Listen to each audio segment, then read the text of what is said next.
Nicola Sturgeon, First Minister of Scotland, was confronted by young people protesting against the Cambo North Sea oilfield as she attended a carnival in her Glasgow Southside constituency. So, Scotland's First Minister was cornered by young protesters from the Green New Deal Rising and the Stop Cambo campaign. If given the go-ahead, the Cambo site could yield as many as 255 million barrels of oil over its lifetime, according to environmental campaigners. And they estimated that the 132 million tons of CO2 emissions that could be produced would require an area of land some 1.5 times the size of Scotland to counteract them.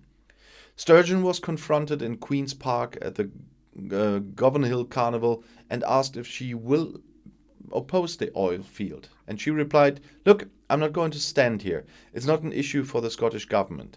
We are thinking about all of these things. We're trying to come to the right decision. There's no doubt we should be moving away." So there are hard questions to ask about whether things like that are commensurate, and I totally get that. They are tough things for all of us to address and make decisions on. Told by the campaigner that she was disappointed the First Minister would not commit to opposing the oil field, Sturgeon said, "You can have a politician that says to you what you want to hear because you are standing here.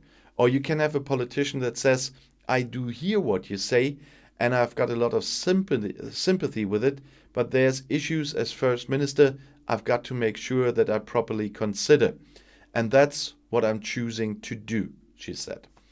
Speaking after the incident, campaigner Lauren, who challenged Sturgeon, said, "We are hoping COP26 in my home city this year, yet Nicola Sturgeon and Boris Johnson both have taken nowhere near enough action to meet the commitments already set." The Scottish government can't call itself a climate leader without opposing the Cambo oil field. How can we trust our governments to tackle the climate crisis when time and time again they refuse to take meaningful action to mitigate its effect? And she added, "I'm genuinely terrified for my future. It makes me so frustrated that when I confront the leader of my country, she refuses to commit to taking actions to safeguard the lives of her citizens." If we have any hope of mitigating the climate crisis and seeing a fairer society in Scotland, we need a just transition out of oil and gas immediately. We need a Green New Deal now that delivers good green jobs. Well, the last sentence is too simply thought, but I've got another issue with this report by several media, because a few days ago you saw that Nicola Sturgeon wrote to Boris Johnson to stop that thing.